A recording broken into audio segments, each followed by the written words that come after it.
Right, that's gonna be like take 4 or 5.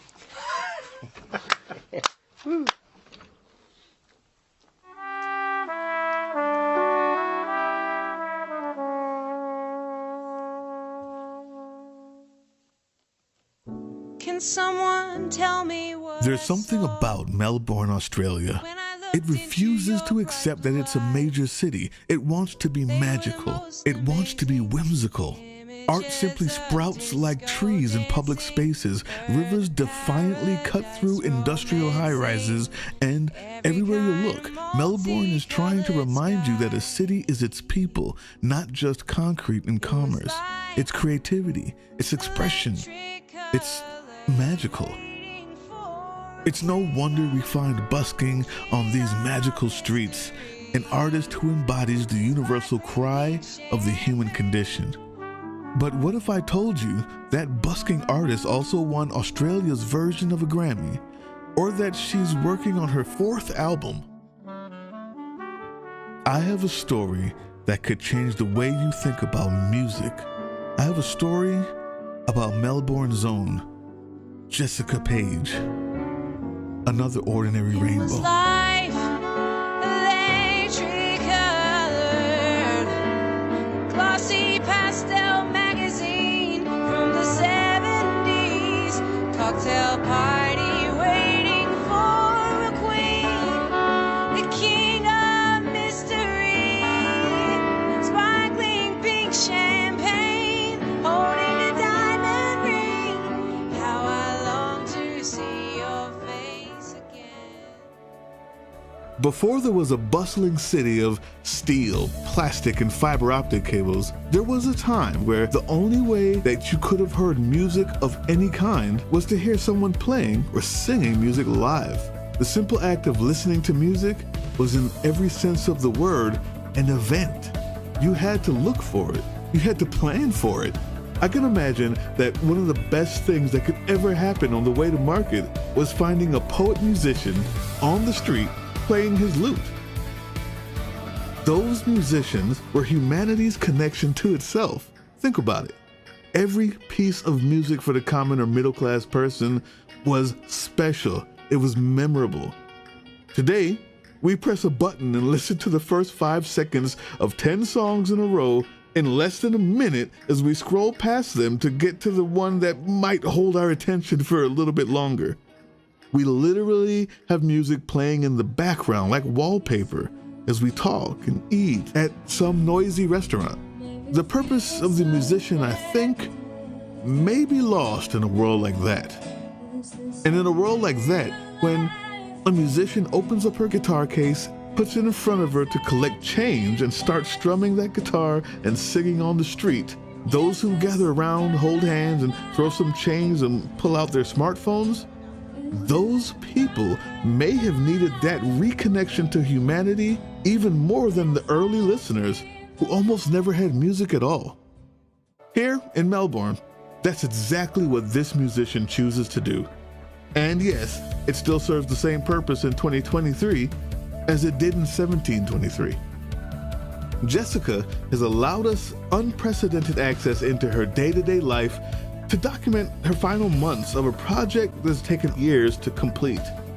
And we were introduced to how she got here in the first place. Let's talk about busking. Hey Jess! How are you doing? I'm alright, how are you? Pretty good. Just been working away. What have you been getting up to? You know, saying trying to stay out of trouble. Has it worked? Yeah, of course. Oh, good. Good for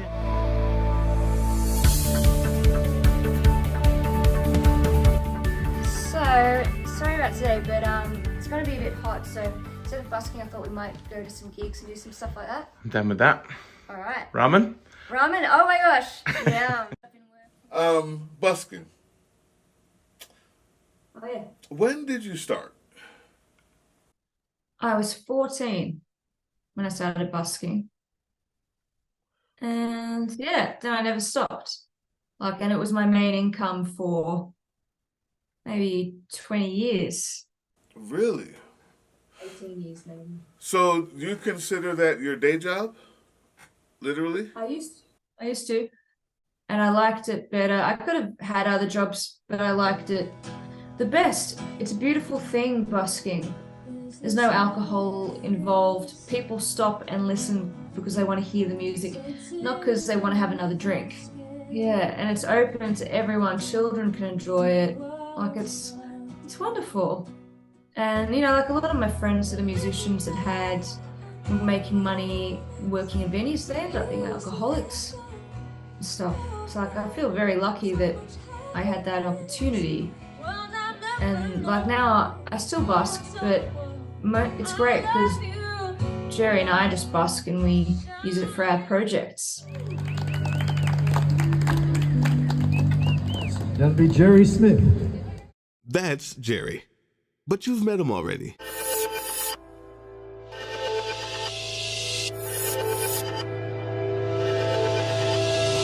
Remember that amazing song in the intro? Can someone tell me what I saw? Yeah. He and Jessica Paige co-wrote that song for the amazing and talented actor, singer, and songwriter Jude Pearl, who you hear singing now. Paradise romancing every kind of multicolored sky. So, back to the story. Jessica is also Jerry's caretaker, and as if that weren't enough to start any normal person on the path to sainthood, she and Jerry, with the help of a few musicians and Grant from the city, also started The Collective, an initiative to provide tangible resources and opportunities to like-minded writers and musicians with disabilities. What notes to play? How you gonna find your way from A to G? It's no accident that people are busking and performing arts on the street and making a living in Melbourne. The government supports it in a major way.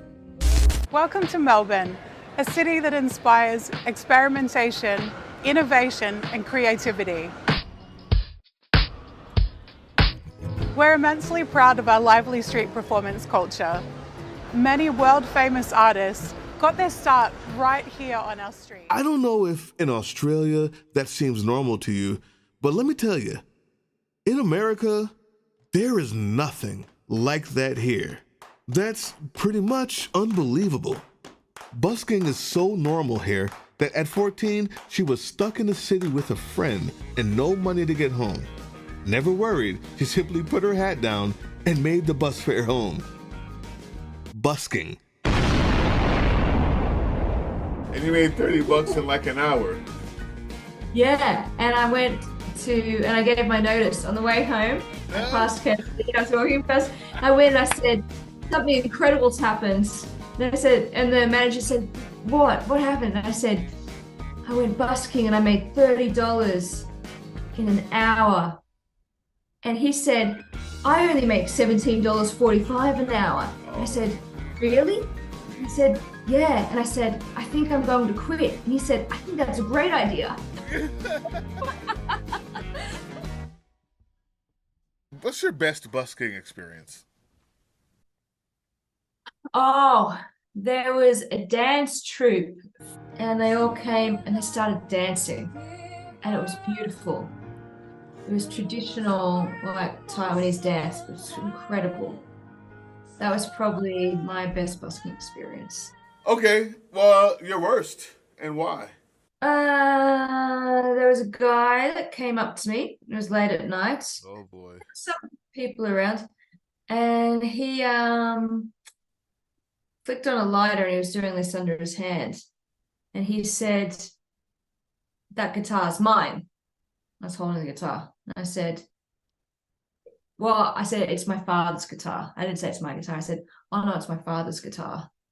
So I gave it to you. He came behind the microphone and said, give me the guitar. And I said, sorry, I can't give you the guitar. I know you think it's yours, but it's actually my father's, so I can't give it to you. Otherwise, I'll get into a lot of trouble. Wow.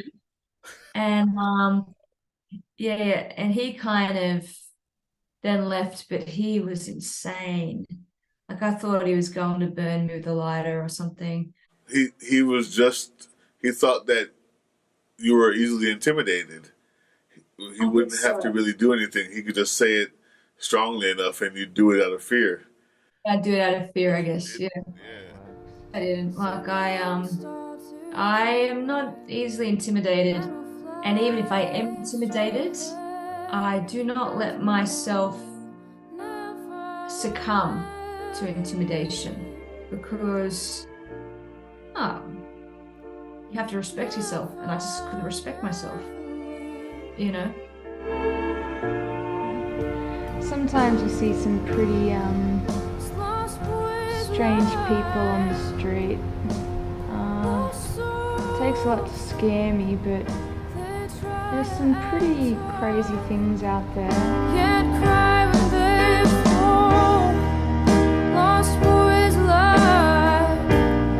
There's an energy that it's very hard to describe, but it's the best you can feel, really, when people stop and enjoy it, you know. You feel like you're really part of something.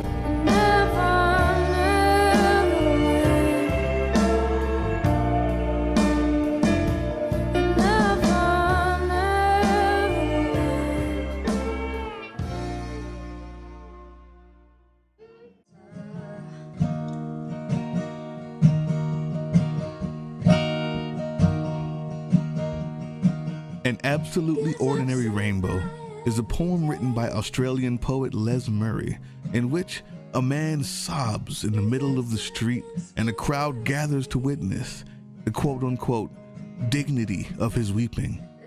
Every one of them wishing they could cry like him. It's so human. You see, the true beauty of a rainbow is that it's ordinary and not special. We see them in oil leaks left on the dirty concrete and reflections of curved glass in the backgrounds of our business meetings. But they're faint and transparent and require focus and intention to see them, so most rainbows simply go unnoticed, and we drive under them and talk through them all the time. But the point of the artist is to make us look up. The point of the artist is to remind us of the beauty of everyday life and our shared humanity, sobbing, our depressions, our happiness, our elations. The humanity that binds us. And Jessica Paige, she is that even ordinary rainbow with an extraordinary gift born as much from the darkness as it is shaped by the light. Growing up, you know that story, The Ugly Duckling? You know what I mean? Yeah. So my family, everyone was pretty musical. They were born and they were basically able to sing. However, with me, they realized I was basically deaf till I was about 3. Okay. I didn't learn how to talk till late, and also, you know, by the time I was 6, I was probably as musical as a 3-year-old, you know what I mean? Because I hadn't been able to hear properly. So, you know, I remember going to singing lessons, or having one singing lesson when I was 6, and them laughing and saying, poor thing, she's got no talent. Yeah, which didn't really affect me. Like, I was a pretty 6-year-old, things just roll off your back, I think, when you're 6. So, though my dad took me to a lot of things, like he'd take me out of school, he'd also, like the first time I was doing a vocal session for him in a big studio in front of a lot of his friends, he kept yelling out, "You flat, Jess, you flat," and they were all laughing at me, you know, like he'd do things like that, which wasn't very nice, and tell me my songs were shit. Wow. So though he's a great songwriter, and he did tell me things about songwriting, and I listened, you know, it wasn't the most nurturing environment. I'm tired of taking all the blows.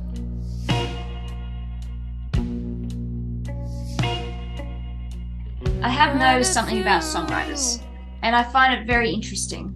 Okay. Songwriters, their brains work in a certain way, and I've done some research.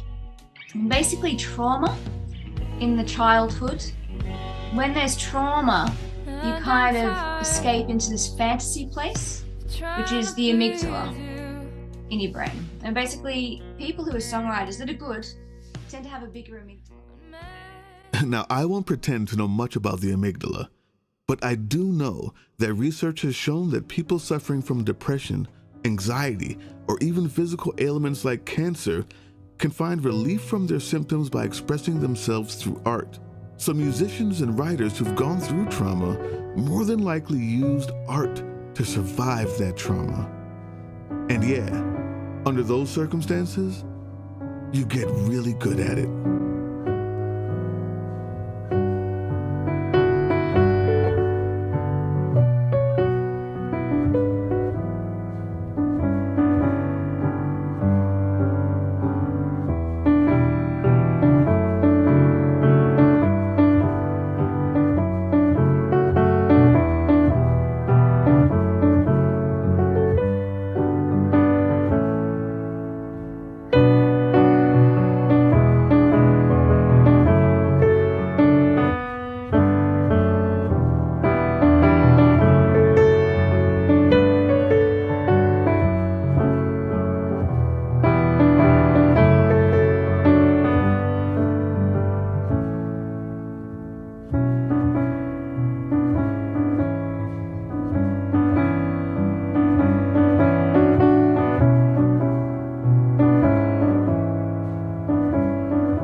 And there's another side to music and trauma.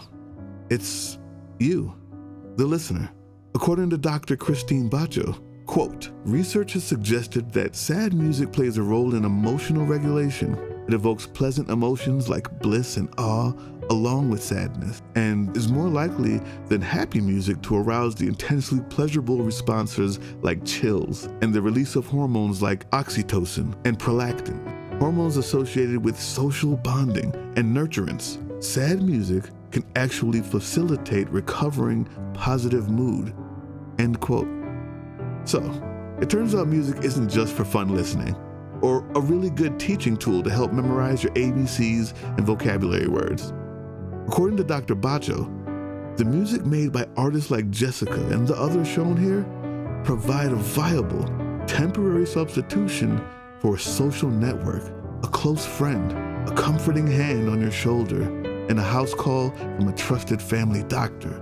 That's what we get from their trauma. And it's a gift I think we should never take for granted. I'm sure Uncle Doug would love this. Yeah. She's doing her Stuff from the my water filter that I got for half price. It's beauty. Because the Those water, ceramic ones are the best ones. They are good. Because the water in Werribee is very, well, apparently okay. Mm-hmm. My boyfriend told me this, and he knows stuff. Yeah. He said that the water that we're drinking comes from the poo farm, and then they treat it, and then they put it back into the Werribee water. I don't. No, that's no, not good. They that's wouldn't not do comforting. that, would it? They recycle water. They do, okay, yeah. They it's recycle water from worse. Distillation plant. Yeah, they put it through a process. Anyway, so our waters taste like chlorine. Our water here. Yeah, it would. Really does. All right. Yeah, tomato salad. So how you make a tomato salad is you cut up the tomato and you add salt. And the sauce that's made comes from the juices of the tomato. The genius of Les Murray to me is found in the last 4 lines of the poem. Quote, and when he stops, he simply walks between us, mopping his face with the dignity of one man who has wept and now is finished weeping, evading believer as he hurries off down Pitt Street. You see, the man weeping is just an ordinary guy, a human being with a life that's multifaceted, surprising at times and mundane at others. The rainbow he's shown in less than 44 lines of a poem isn't his life. It's only a snapshot of a single moment and a small part of who he is. And now, watching Jessica cook, laugh, and just be a regular everyday person, it's so easy to forget that she's the same person who wrote some of the most heartfelt and amazing songs I've heard in years. The whole point of this documentary is to show the whole person. So not only did we follow her around holding hands with her boyfriend or in business meetings with TV associates, she's made video diaries throughout the process that range from boring to insightful to heartbreaking.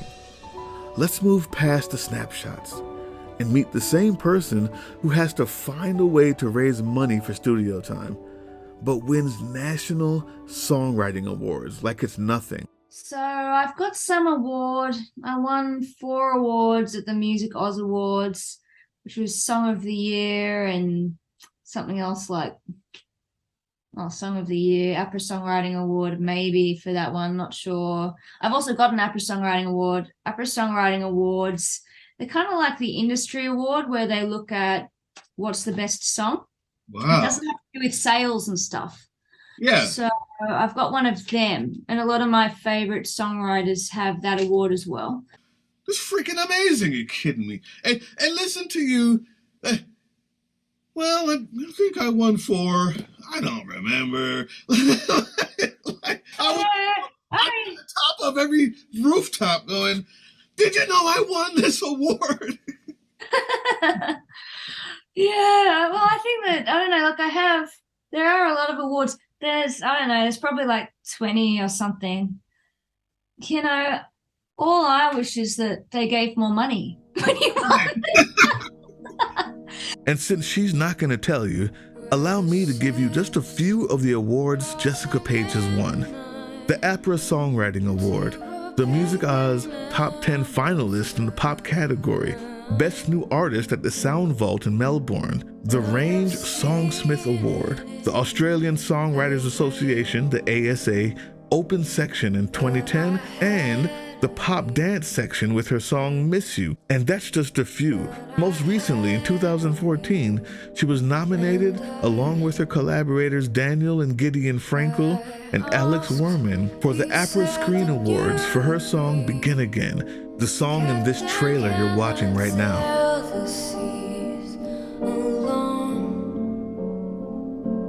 And I guess you need a friend to show you how to begin again.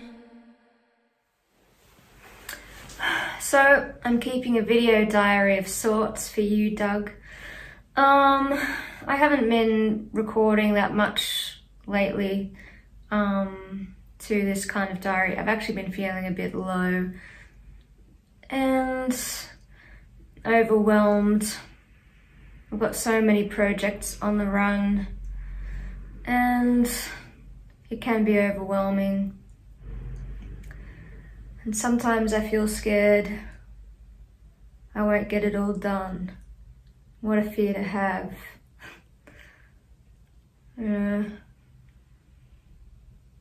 Why are these creative projects so important to us? Figure out if it needs horns. Why is this so important to us? The hidden hours spent mixing, editing, staring at a screen, listening to the same 4 seconds of one song over and over and over and over and over and over and Okay. Let's just rough hand this. Let's be rough. Let's just be rough with it. Okay. It just sounds way... Have I got other things on mute? I'm sure you've heard artists say things like, I grew up where songwriters felt like their songs were their babies and they wouldn't sell their babies.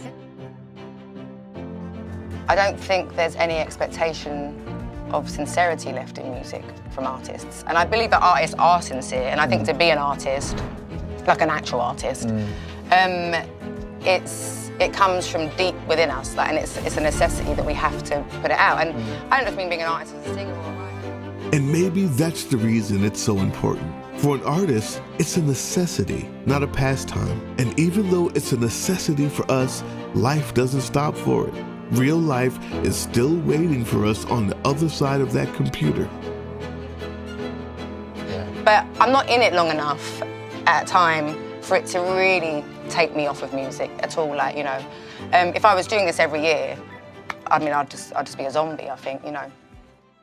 Well, I'm really lucky. I've bought a house and I've been renovating it with my friends, you know.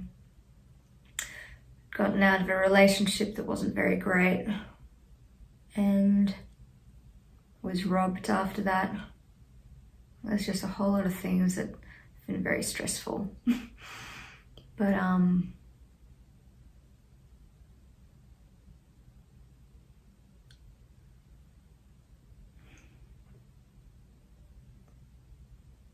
I think I'll feel better soon anyway.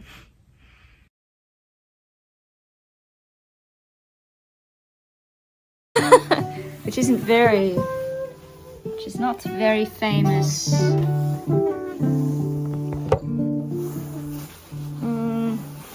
Oh well. Can I show you something I wrote? Yeah. Okay.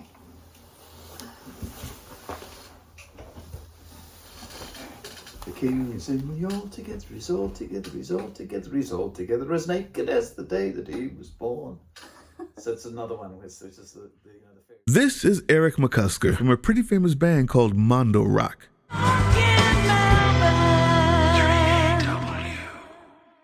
Cool World, Chemistry, Summer of 81, State of the Heart, the list goes on and on. Mondo Rock responsible for these hits and set to tour for the first time in 24 years. Ross Wilson and Eric McCusker, good afternoon to you both. Hey, Dennis. Hi, Dennis. You see, this album is one of the most collaborative endeavors of Jessica's music career. I'll let her tell you some of the names.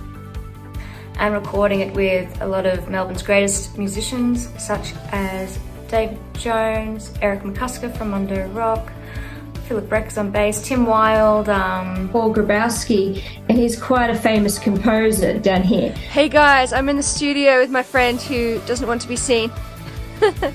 And he's begun mixing this song, and I think it's sounding really fantastic.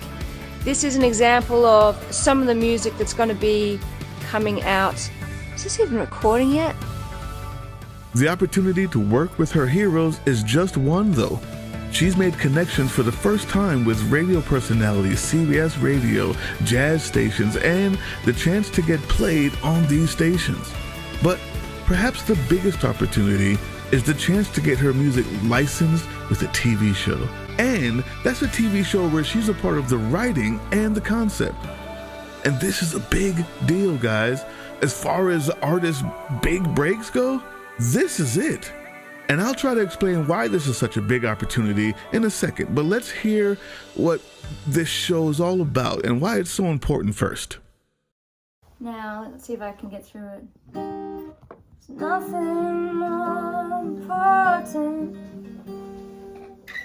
than you. We may as well be clear since we're talking. So Fable-Bodied is a TV show I'm collaborating on with Ben McMaster, based around the idea that there's a land called Fable where all the fairy tales and stories on Earth continue on, and that these stories are affected by the changes here on Earth. So in order to make the world safe again, these citizens of Fable teleport to Earth. However, the teleportation device hasn't been refined yet, and through the process of being atomized and then put back together, when they arrive, they find they've changed and they've acquired different disabilities. And it's really inspiring because despite these disabilities, they continue on to fulfill their missions here on Earth. And it's also kind of funny because, of course, they're fairy tale characters trying to get used to Earth, So why is this such a big deal? Well, the money you get from selling a song, a download, you get that once, and that's it.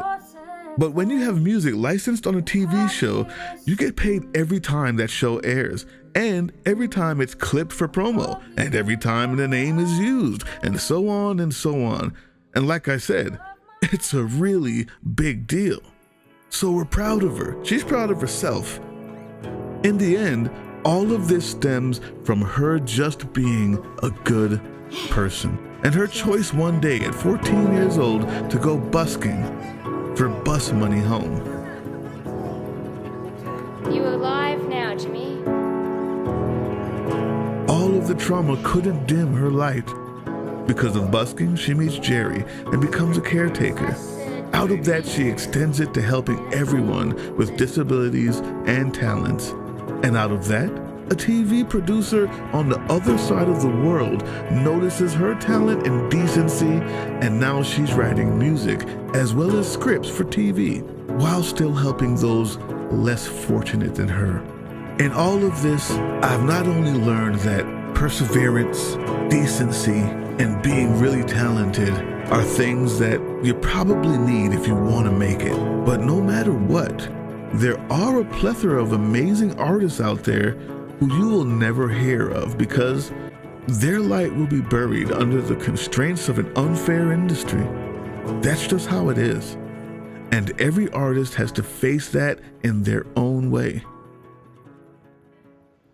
Like, I keep on thinking about music and how everything seems to be about how you look and like being an influencer, or like musicians aren't really, it's such a weird thing. It's like you're not selling music anymore. It's like you're selling an image, or, you know, and it's kind of, oh look, it's, what is it? It's disheartening, I guess. It's hard to care about something so much.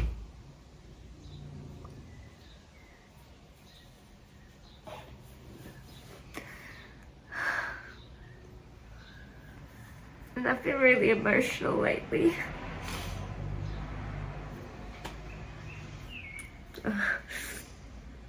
There's this beautiful work, and all these great artists have played on it. And sometimes I feel like, why couldn't, like, I'm really lucky to be able to make music that I think is really good and I'm really proud of. But it's been given to someone. I get to make this work, but I really fear that I'll make bad decisions for it. I've made bad decisions in the past because I've always lacked the self-esteem to get it past the next stage. I just really don't want to let myself down, I guess, again. Anyway, it's all getting there.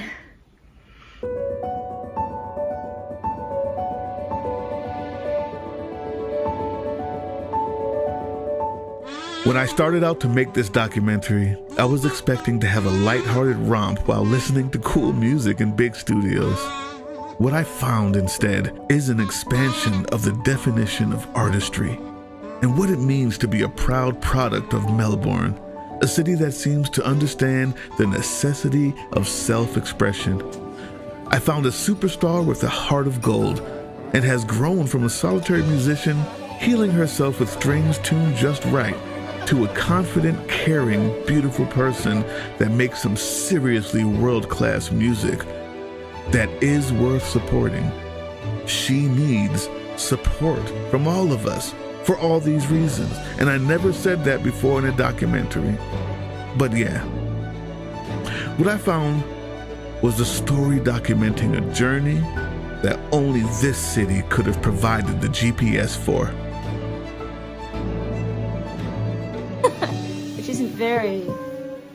She's not very famous. I write my own songs, just not as well as Eric does. Write my songs. I also found a decent, kind person in transition from toxic relationships reenacting childhood abuse to a relationship now built on respect and love and common goals for each other. I have a story about Melbourne's own Jessica Paige, another ordinary rainbow.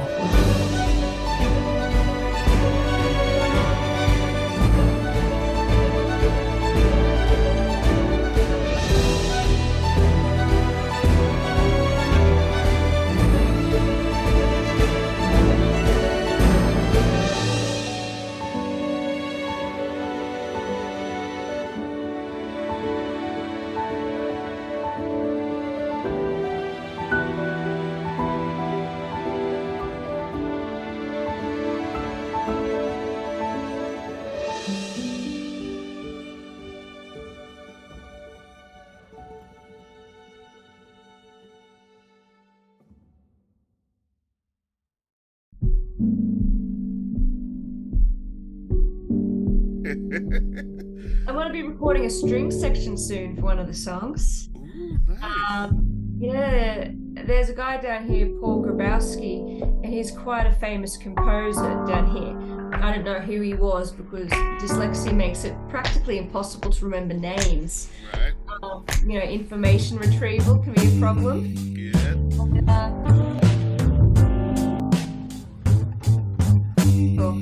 So my friend and I, Jerry, went and we saw him playing with his trio, and there was about 9 people there, and I thought, oh well, so he's not very well known, but I thought he's brilliant, just incredible.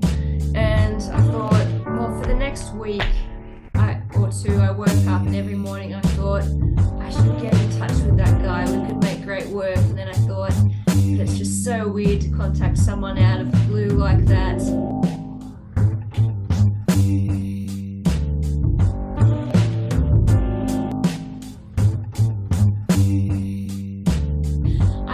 I was making a bolognese and I was drinking red wine, and I thought, I can bear this no longer. So I got on Facebook and I messaged him and I said, hi Paul, my name's Jess. You don't know me, but I'm a songwriter and I greatly admire your work. Thinking of the jazz lab. Right. I said, I think we should write some music together. I believe it would be wonderful. And don't worry, I'm an APRA award-winning songwriter, so I'm not shit. Nice.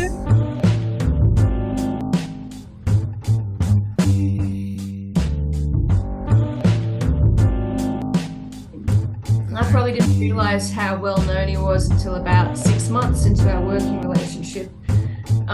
Eric McCusker knew him. I said, I can never remember his last name because it's Polish and it's Grabowski. Okay. But there's a lot of letters in that, right? Yeah, And we were doing Zoom to write because it was during COVID. And what happened? Oh, and then eventually my boyfriend at the time bought an album. There's a guy called Paul Kelly down here that's quite famous, very famous. He's a household name down here. Okay. And I saw on the back cover, it said Paul Kelly and Paul Grabowski on the front cover. I was like, oh, I'm not sure if that's the guy because I can't remember if I had a lot of trouble. Was it Greg Pekalski or Paul Grabowski? Like, it was right. just... Yeah. Anyway, and then I looked at the back cover and his face was there and I've gone, oh no, this is him. Oh, that is him. I've gone, okay. He's and only working with the most famous person in the country right now. No big deal. The country right now. And then I felt very like, I don't know. What's the word? Insecure, unfortunately. That does happen to me. Probably happens to everyone, you know, because you think working with someone that's of the same fame level as you, and so, you know, it's not going to be a letdown if no one comes to the gig. Right. And then you realize and you go, oh well. And then like there's this jazz gig that we organized, but it got called off because of COVID. And I was talking to Eric McCusker and I said, Paul and I have a gig coming up at the Counts, and it's the name of this venue. And Eric says, oh, so the Count's going to be playing at the Counts. And I said, what do you mean? He said, well, that venue is named after him and he also goes by the name The Count. I'm like, I've gone. And so I've gone, oh. Yes.